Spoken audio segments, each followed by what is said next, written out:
by allowing basically men to compete in women's athletics, in this case the swimming. You had the number one woman who finished was from Sarasota, Emma Weyant. She won the silver medal. She's been an absolute superstar her whole career. She trains. I mean, to compete at that level is very, very difficult, and you don't just roll out of bed and do it. That takes grit. That takes determination, and she's been an absolute superstar, and she had the fastest time of any woman in college athletics. I'm sorry if I'm smiling. Living in Florida has just been a blessing under that governor. Governor Ron DeSantis, who eventually was probably going to be a president someday, is just kicking ass and taking names. He named Emma Weyant from Sarasota, Florida, the actual winner above biological male Lia Thomas. And I'm sure it's going to cause head explosions in the liberal media and in Twitter.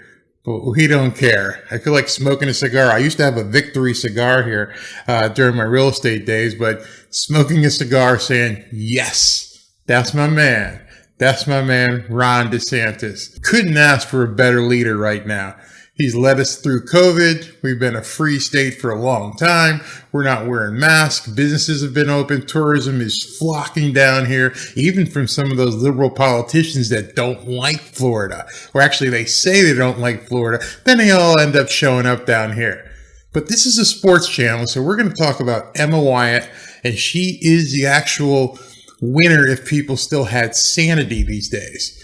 But I think a lot of people are recognizing her as being the actual winner. With the insanity that's going on with this Lia Thomas and transgender swimming meets, second is the new first. Second is now the goal. Emma Weyant is a former silver medalist at the Olympics, and now she has to settle for being second place, which is because of Lia Thomas.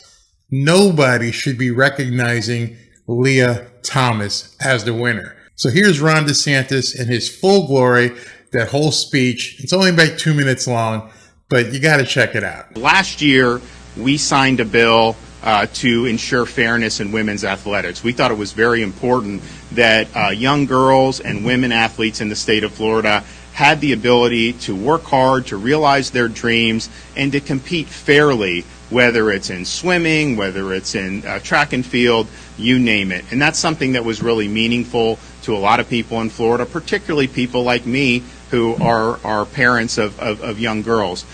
So that's something that was really important, and we're glad we did that. If you look at what the NCAA has done by allowing basically men to compete in women's athletics, in this case the swimming, you had the number one woman who finished was from Sarasota, Emma Weyant. She won the silver medal. She's been an absolute superstar her whole career. She trains.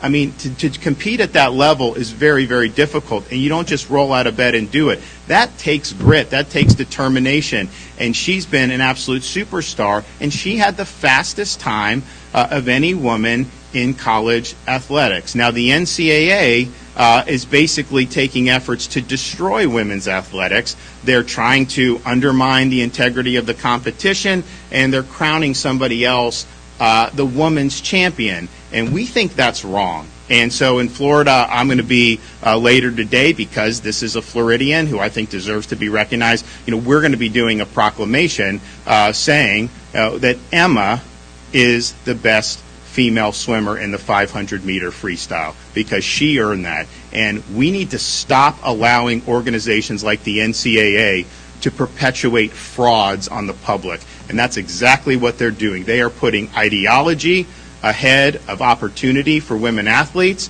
and I think that there's just some people that are afraid to speak out and say what they're doing, but that is what they're doing. And so in Florida, we're going to be very clear when they try to do things like that, when they try to undermine the integrity of competition, when they try to counteract the ability of women to realize their dreams. We are going to speak out about that, and so we'll be issuing that proclamation, just because, as somebody that was such a great athlete in Florida, has now moved on to the University of Virginia, we need to honor that appropriately. And if the NCAA was willing to actually ensure the integrity of women's competition, she would have been crowned national champion. I'm sorry if I'm smiling and seemingly gloating, but I am. Living in South Florida has been incredible, and Ron DeSantis is the leader we've been looking for. And right now, Emma Weyant is the winner of the NCAA Swimming Championship. If you're tired of the wokeness, you want to see one of my videos that I put together on woke sports and what ESPN's insanity is doing, just go ahead and click this video right here. You'll love it. I break down all the different things that L. Duncan and Michael Wilbon and Stephen A. and all the insanity going on at ESPN. Talk to you soon.